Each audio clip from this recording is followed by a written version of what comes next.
اندازہ لگائیے، ہم اپنی بچیوں کی تعلیم کی فکر کریں، دنیا کے اندر جو فائدہ ہے تو ہمارے آپ کی نگاہوں کے سامنے ہے۔ بلا شبہ وہ گھرانہ جس گھرانے کے اندر تعلیم کا ماحول ہے، تربیت کی فضا ہے، اور اچھے ماحول کے اندر قرآن کی تلاوت ہو رہی ہے، حدیث پاک کے پڑھنے پڑھانے کا مشغلہ جاری ہے، آج کے خطرناک ماحول میں جو ارتداد کا فتنہ ہر طرف برپا کیا جا رہا ہے، بلا شبہ ایسے گھرانوں کی بچیاں فتنوں سے اور ارتداد سے اور بے حیائیوں سے اور طرح طرح کے ناجائز اعمال کے یلغار سے محفوظ رہ کر کے دین و ملت پر اس کی زندگی گامزن رہے گی۔ یہ کون سا علم دے گا اور کس علم کے پاداش میں اور کس تعلیم کی برکت میں آپ کو یہ ماحول میسر ہوگا؟ اگر میرے بھائیوں بزرگوں دوستوں ہم اور آپ غور کریں گے تو یہ صرف اور صرف علم دین کی خاصیت ہے۔ قرآن کی تعلیم، حدیث کی تعلیم اور قرآن و حدیث کی تعلیم کے زیر سایہ رہ کر کے زندگیوں کو پروان چڑھایا جائے، ترقی دی جائے، کامیاب زندگی کے طرف بڑھا جائے، یہ صرف اس طرح کے ادارے ہم کو آپ کو یہ ماحول فراہم کر سکتے ہیں۔ اس لیے تعاون کی ایک شکل، ایک تدبیر تو یہ ہے ہم اپنے گھرانوں کے اندر علم دین کا ماحول قائم کریں۔ یہ کیسے قائم ہوگا؟ ہمارے گھرانوں میں اگر بچیاں ہیں ان کی صحیح تعلیم کی فکر کریں، اور صحیح تعلیم سے مراد ہمیں کہنے دیجئے علماء کرام تشریف فرما ہے،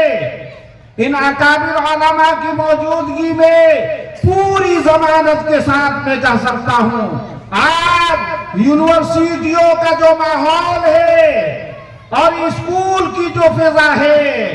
اور کالج کے اندر جو گندے پراگندہ ماحول اور فضا قائم کی جا رہی ہے، اگر وہاں پر ہماری بچیاں جائیں گی تو بلا شبہ ہماری بچیاں ہمارے ہاتھ سے نکلتی چلی جائیں گی۔ اس لیے بسط احترام ہم آپ حضرات سے گزارش کریں گے، اللہ کا احسان ہے، اللہ کا کرم ہے، یہ ادارہ اس علاقے کے اندر اور اس محلے کے اندر اور اس جگہ کے اندر قائم ہے، اس کی قدر کریں، اور ادارے کے چلانے والوں کے آپ دست بازو بنے، ان کے شانہ بشانہ چلنے کا اہتمام کرے، ادارے کا تعاون کرے،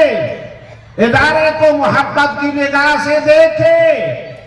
ادارے کے طرف دستے تعاون دراز کرے، اپنے اخلاق کے اعتبار سے، اپنے کردار کے اعتبار سے، اپنے کیریکٹر کے اعتبار سے اگر ہم اس طرح کے اداروں کے اس طرح سے تعاون کریں گے، بلا شبہ اللہ تبارک و تعالی ہماری دنیا کو بھی سنوار دے گا اور ہماری آخرت کو بھی بنا دے گا۔ میں عرض کر رہا تھا آج کے ماحول میں اور آج کے نہایت خطرناک دور میں یہ ادارہ جو آپ کے اس محلے میں قائم ہے ہم سے یہ مطالبات رکھتے ہیں۔ ادارے نے بہت کچھ دیا اور یہ ادارہ ہم کو آپ کو دے رہا ہے، اب ہمیں غور کرنا ہے ادارے کے لیے ہمارے پاس مر مٹنے کا کس قدر جذبہ ہے، ادارے کے لیے قربانیاں پیش کرنے کا ہمارے اندر کس درجے کا مخلصانہ عمل ہے، اس کے لیے ہم نے آپ نے کیا کیا ہے۔ میرے بھائیوں بزرگوں دوستوں، آج ضرورت ہے اس طرح کے اداروں کی قدر کریں، میں جناب قاری سمیع اللہ صاحب مدظلہ العالی جو ادارے کے بانی اور ناظم ہے، میں ان کو اس موقع پر مبارکباد پیش کرتا ہوں۔ انہوں نے آج کے اس اجلاس سے یہ پیغام دیا ہے، اس طرح کے ادارے کام کر رہے ہیں اور اتنا عظیم الشان کام ہے، اتنا عظیم الشان کام ہے، ساری دنیا کی نگاہیں اور باطل طاقتوں کی تمام کوششیں آج اس طرح کے اداروں کے طرف مرکوز ہے اور اس طرح کے اداروں کے طرف پڑی ہوئی ہے۔ وہ باطل طاقتیں چاہتی ہے یہاں سے علم دین کا جو چراغ روشن ہو رہا ہے اسے بجھا دیا جائے۔ لیکن میرے بھائیوں، بزرگوں، دوستوں، ہم یقین کے ساتھ آپ سے کہنا چاہیں گے، اگر ہمارے اندر ایمانی حرارت ہے، اگر ہمارے اندر ایمان کی گرمی ہے، اگر ہم نے آپ نے قرآن و سنت کے مطابق اپنی زندگیوں کو گزارنے کا مکمل عزم کر کے بیٹھے ہیں، تو بلا شبہ یہ ہمارا بیٹھنا، یہ ہماری مجلس، یہ ہمارا پروگرام، یہ ہمارا اجلاس اور اس طرح کے اجلاس، اس طرح کے اداروں کے لیے یہ پیغام لے کر کے کھڑا ہوتا ہے۔ ہزار کوششیں کی جائے لیکن جو چراغ نبوی جل رہا ہے وہ کسی بھی کوشش سے بجھ نہیں سکتا ہے۔ یہ اسی وقت بجھے گا جب قیامت اللہ تبارک و تعالیٰ برپا کر دیں گے، جب قیامت قائم ہو جائے گی۔ یاد رکھیے، جب اس طرح کے ادارے اس روئے زمین سے مٹ جائیں گے، ختم ہو جائیں گے، پھر اللہ تبارک و تعالیٰ جلال میں آئے گا۔ نہ دنیا کا نظام رہے گا، نہ کائنات کا نظام چلے گا۔ وہ اللہ تبارک و تعالیٰ کی ذات ہے جس کے قبضے قدرت میں سب کچھ ہے۔ وہ اللہ فرماتا ہے، تبارک الذی بیدہ الملک وہو علی کل شیء قدیر۔ پاک ہے وہ ذات جس کے قبضے قدرت میں سب کچھ ہے۔ وہ چاہے تو دنیا کے نظام کو جاری رکھے اور وہ چاہے تو دنیا کے نظام کو درہم برہم کر دے۔ اس لیے میرے بھائیوں، بزرگوں، دوستوں، جب تک ہماری سانس ہے اور جب تک ہمارے پاس زندگی ہے اور جب تک ہمارے پاس صلاحیت ہے اور جب تک ہمارے پاس طاقت ہے، ان چیزوں کو اور ان نعمتوں کو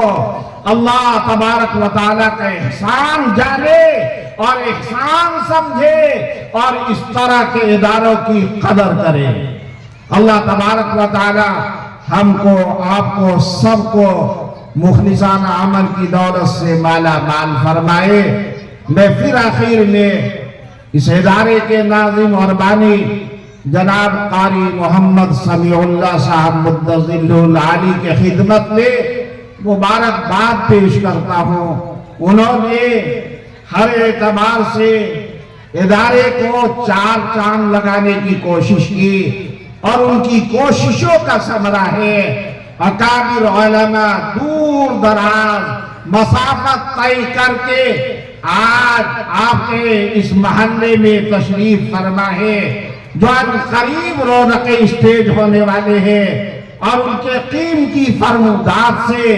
اور ان کے ناصحانہ بیانات سے ہم آپ استفادہ کرنے والے ہیں۔ بلا شبہ یہ موقع انہوں نے فراہم کیا اور یہ اس ادارے کا دین ہے، اس لیے ہماری ذمہ داری ہے اس ادارے کو ہر طرح سے ترقی دینے کی کوشش کرے۔ اللہ تبارک و تعالی ہم سب کو عمل کی دولت سے مالا مال فرمائے۔ وآخر دعوانا ان الحمدللہ رب العالمین۔